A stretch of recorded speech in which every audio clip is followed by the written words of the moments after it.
J. David Brimmer. I'm the violence consultant for The Coward at LCT3. And sitting next to me is...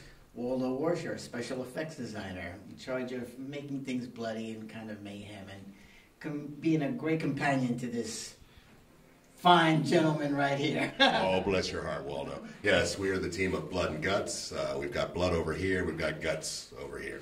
Earlier in the 18th century, there was a particular gentleman's club that was known as the Mohawks, named after the Indians here, and I believe the Earl of Sandwich's son was one member of this, and they would go about the town and would just attack people indiscriminately.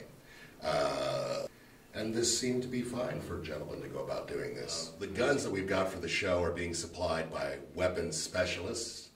We're sitting in their Fort Knox vault, surrounded by all their guns. One of the premier houses in the city, and they have made some special guns. I'm going to reach back and grab one right here. This is the style that we're using for the show, similar to this. This is a modified flintlock. We're using modified percussion caps, but they're made to replicate the historical pieces that they're supposed to represent, but also be extremely safe. So this will fire a 38 blank, and we can just designate what load we want to put in. We're using full loads for our show because we're no cowards. And they're special blanks that are made to replicate back powder, so we get a nice bit of smoke out of the barrel when we fire them. So here is the modified Kentucky percussion cap pistol that we're using for the show. You draw it, you cock it first. This is the round that we're putting in, a full load 38 crimp blank, black powder special. We pop that in there. We then screw this piece on here and tighten that down. And then we are ready to rock and roll. We then cock the gun, full cock, take aim, and fire.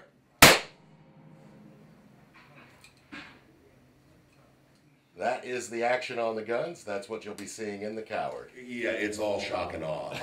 There is no projectile, because that would be very interesting on stage. Then we wouldn't need Waldo's effects. Yeah. So the main amount of work that we're doing on the show, we have some large duels that take place, some six-way duels. Very exciting. Windermere. Windermere, I believe they're called, yes. And so the main thing is air traffic control. It's knowing where that column of air and gas is going and having the actors direct that. And I heard, Waldo, that you invented a special sort of squib for the show. It's the pneumatic version of a squib-based effect, otherwise known as a detonator. I created a pneumatic version of this effect, and I call this the Deadless Blood Hit system, meaning that it uses no detonators, just using pneumatics, and it's relatively safe. In fact, it's so safe that you could literally have a blast. You could blast yourself in the face with it. Though I probably would not encourage anyone to do that, it's still safer than using a pyrotechnic device. The insurance liabilities and the worries that certain actors and directors go through in staging with pyrotechnics is a little, you don't have to use that, bring in that variable when you use my system. In this particular piece, we have a couple of bleeder pieces. Some actors bleed, some actors get shots. There's projectile pieces. There's a reveal of going on. Right? We won't want to give too much. It's a comedy. A painful toenail, basically. Everything is actually worn within the costume of the actor. And with some systems I have, the actor can actuate it, but for most systems that I do on stage, though, it's specific that I don't like to have any actor have to touch something, because it's great when they can just be hands-free, and then suddenly a bloodshot happens and everybody tries to figure out how the hell did that happen? Did he really die? I love that. Don't you love that? You know that's my favorite thing. It doesn't hurt that we have just an outstanding cast to work with.